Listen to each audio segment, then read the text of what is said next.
Pwede tayo magsumpo. Magandang hapon po sa ating mga minamahal na guro, mga magulang, mga panahon pagdangal, at higit sa lahat, sa ating mga nagsisipagtapos na mag-aaral. When I received the invitation to render a speech for this graduation, flashbacks during my elementary grades crossed my mind. Then I realized, parang kailan lang yun ha, but it has been 40 years. So definitely you kids are not yet born. Time really flies so fast. I want to share with you how I started my first day of school, of my elementary grades. Of course, I started it with a challenge. When my teacher called me to read the word that she wrote on the board, and the word was bilao. Of course, I was not able to read it. I was so young then, and my teacher and classmate helped me read it aloud. So I told myself, next time na tatawagin ako ni teacher at papatayuin ako, I will make it a point na kaya ko basahin ang isusulat niya sa blackboard. And true enough, I studied so hard and determined to always come prepared to school, so just in case tawagin ako ni teacher, I will come so prepared. I've carried this determination to always come prepared wherever I go, even up to this day. It is a lesson I learned from the very start of my elementary years, and as time passed, I've held firmly onto it. Now I find myself here at this point in my life, in the same school that I first taught me that very lesson, the one that paved the way and shaped me into who I am today, our Balanga Elementary School. Nandito ako sa inyong harapan sa parehong dahilan na inyong pagdiriwang sa oras na ito. I was a graduate and a product of our beloved alma mater, Balanga Elementary School. I graduated from BES, where I spent 6 years of my primary grades na kasama ang aking mga guro, mga kaeskwela at mga kaibigan. Actually, lagi akong na-appoint as leader back then, if not for the entire class, but for the row where I was in. I was always sitting right at the very first desk of the row to lead my classmates. There were times na kaming mga leaders na napapagalitan at napapalo ni teacher because some of our members were not able to finish their assignments. And at times, mga members ko were always in the noisy list. As the leaders, kami ang in charge to make sure that our members whom we were leading were all clean, from nails to uniforms to shoes, and even dapat maayos ang mga buhok. From that young age, I learned that being a leader, I should lead not only with competence, but with good character as well. I can only lead and tell my members to do their homework, to be well-groomed every time papasok kami sa klase, and be quiet so as not to be listed sa noisy list. If I, their leader, will do my own assignment, will go to school with clean uniform and shoes, and have clean-cut nails, and of course, well-polished hair. I needed to be a leader not only with competence, but also with compassion, so that my members will follow my lead and will listen to what I say.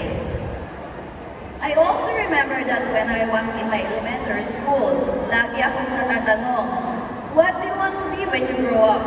I was always so firm with my reply that when I grow up, I want to be a lawyer. Because of my grit and determination added to my faith in God, I achieved more than being a lawyer. I am an international lawyer and a certified public accountant as well. Not only in the Philippines, but also in New York, United States, and Washington, D.C. Hindi ko makakamit ang mga karangalan na yan, hindi ko natutunan ang responsibility to lead well with competence and character. By the way, mga bata, matanong ko nga kayo, sino-sino sa inyo ang mga naging class leader? Please raise your hands. Good Good job, kids. For those who did not raise their hands, let me tell you a secret. You can learn how to lead and you can start it with yourself. Try to discipline yourself and bukas na bukas, sabihin niyo sa sarili niyo pagkagising, aayusin ko ang pinaghigaan ko. Itutupi ko ang kumot at aayusin ko ang kama ko. Then, I will brush my teeth. I will eat my breakfast. At tutulungan ko ang pamilya ko sa gawaing bahay. Start from that because at the end of the day, kahit anong pagod mo sa buong araw ay may maayos ka na tutulugan na naghihintay para sa'yo upang makapagpahinga muli, matulog at harapin ang bagong bukas. If you were able to do that, now you know that you have the capability to lead. Because if you can lead yourself, may kakayahan ka to lead other people. Competence is just a part of a true leadership. Mahalaga rin ang kabutihan sa ating puso bilang isang tao. Ito ay ang pagiging matapat, magalang at mabait sa kapwa. Ito ay ang pagtulong sa mga nangangailangan, ang paggalang sa iyong mga guro at mga magulang, at ang paggawa ng tama kahit walang nakakakita. Magsikap na gawin ang bawat bagay na maayos. Patuloy kayong mag-aral, magsanay at kailanman hindi magpapatalo kapag nahihirapan. Sa bawat problema ang nasagutan ninyo, sa bawat aklat na inyong binasa, at sa bawat aral na inyong natutunan, unti-unti ninyong pinapalakas ang inyong kakayahan. Sa inyong paglalakbay sa paaralang ito, natutunan ninyo kung paano magbasa, magsulat at magbilang.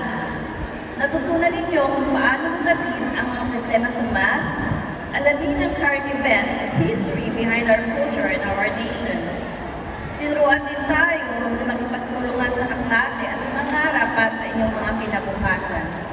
Ngunit higit pa sa mga araling binasa natin, may dalawang mahalagang bagay na sana ay natutunan ninyo at isa sa puso saan man kayo dalhin ng bukas. At yan ay ang handang mamuno ng may kakayahan at ang pagiging mabuting tao.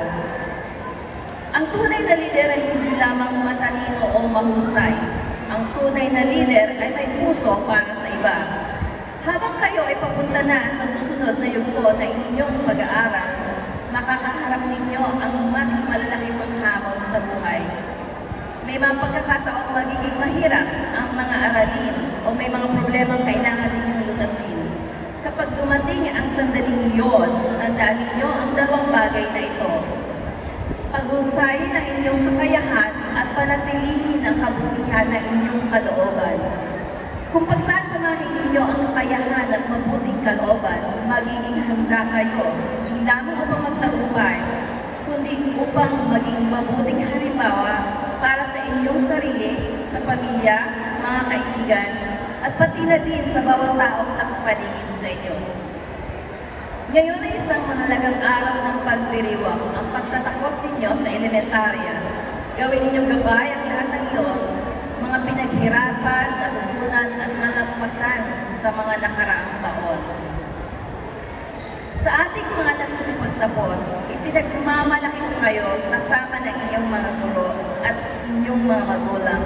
I saw while ago how talented, how intelligent, how passionate you are to the craft that you have. Nakita din ng mga magulang ninyo at mga guro ang inyong pagsisikap, ang inyong pag-unlad at inyong mga pangarap. Huwag ninyong hayaan na ang kahirapan ay may hadlang sa pagtupad ng inyong mga pangarap. Isa akong patunay na hindi hadlang ang kahirapan para matamo ang minimithi natin sa buhay. Ang determinasyon at disiplina, samahan na rin ng dasal ay susi para sa magandang kinabukasan. Ang pagdiriwang na ito ay panimula sa bagong buhay na inyong haharapin bukas. Isa puso ninyo ang mga aral na inyong natutunan saan man kayo magpunta. Patuloy kayong matuto, patuloy mangarap, at patuloy ninyong gamitin ang inyong kakayahan na may mabuting puso at kalooban upang makatulong sa iba. Hayaan ninyong hamunin ko ang bawat isa sa inyo, mga bata.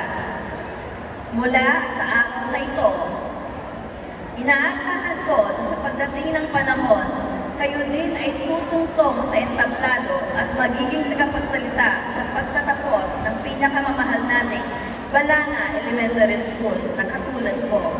It could be another 20, 30, or 40 years from now. Success could hardly be done overnight. True success comes from consistency and gritty effort. There's greatness in grit, especially if you have the competence and character to lead not only your peers, your friends, your family, but more so yourself. Sa mga magulang at guro, nagmamahal, nag-aruga at naghanap buhay, nagpuyat at nagpagod para mabigyan ng tamang edukasyon ang mga batang nagsisipagtapos sa araw na ito. Maraming salamat po.